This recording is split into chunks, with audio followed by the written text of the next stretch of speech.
ఒక్కసారి కొమ్మూరి గోల్డ్ కి కాల్ చేయండి. తాకట్లో ఉన్న మీ బంగారాన్ని విడిపించి మార్కెట్ ప్రైస్ కి వాళ్ళు కొనుక్కుని మిగతా డబ్బులు మీకు ఇచ్చేస్తారు. వెల్కమ్ బ్యాక్ టు మనం టీవీ. నేను మీ పవన్ బేస్వాడ. పహల్గాం ఉగ్రదాడి జరిగిన నేపథ్యంలో భారత్ కౌంటర్ అటాక్ ను నిర్వహించిన సంగతి అందరికీ తెలిసిందే. పాక్ ఆక్రమిత కాశ్మీర్లోని 9 ఉగ్రవాద స్థావరాలపై భారత ఆర్మీ ఆపరేషన్ సింధూర్ పేరుతో మెరుపు దాడులు నిర్వహించింది. బహవల్పూర్, కోట్లీ, ముజఫరాబాద్ పై క్షిపణి దాడులు జరిపింది భారత ఆర్మీ. ఈ క్రమంలోనే బహవల్పూర్లో 30 మంది ఉగ్రవాదులు హతమయ్యారని తెలుస్తోంది. ఇక అర్ధరాత్రి 1:28 ఈ దాడులు ప్రారంభించినట్లు ఆర్మీ వెల్లడించింది. ఈ దాడిలో మొత్తంగా 80 మంది ఉగ్రవాదులు హతమయ్యారని తెలుస్తోంది. ఇక మొత్తంగా 100 మందిని మట్టుపెట్టినట్లుగా సమాచారం అందుతుంది. అయితే వాటిలో బహవల్పూర్ జైషే మొహమ్మద్ స్థావరం, ఆ తర్వాత మొరిట్కోలోని లష్కరే తోయిబా స్థావరం ప్రధానమైనవిగా చెప్పబడుతున్నాయి. అయితే భారతదేశం చేసినటువంటి ఈ దాడిలో హఫీజ్ సయీద్, మసూద్ అజార్ చనిపోయారా లేదా తప్పించుకున్నారా అనేది మాత్రం తెలియాల్సి ఉంది. మోస్ట్ వాంటెడ్ పాకిస్తాన్ ఉగ్రవాది మసూద్ అజార్కు బహవల్పూర్ బలమైన స్థావరంగా చెప్పవచ్చు.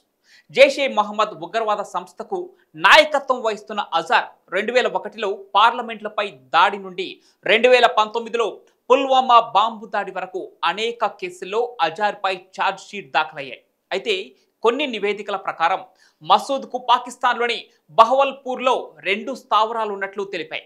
వాటిలో ఒకటి ఉస్మాన్వో అలీ మసీద్ పక్కనే ఉండగా మరొకటి మొదటి ఇంటి నుండి దాదాపు 4 కిలోమీటర్ల దూరంలో ఉన్నట్లు తెలుస్తోంది. ఇది జామియా మసీద్ అని పిలువబడే మసీద్ పక్కనే ఉన్నట్లుగా అనుమానిస్తున్నారు.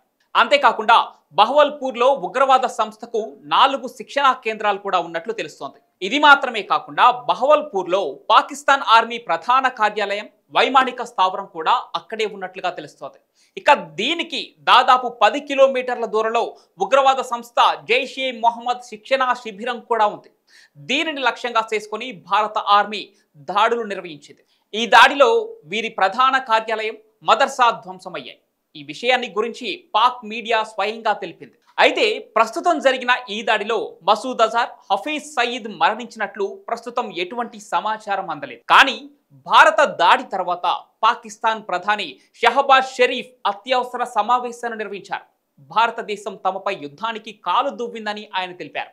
దీనికి ప్రతీకారం తీర్చుకునే హక్కు పాక్కు ఉందంటూ మేకపోతు గాంభీర్యాన్ని ప్రదర్శించారు. ఈ చర్యకు ధీటుగా బదులిస్తామని పాక్ ప్రధాని వెలువరించారు.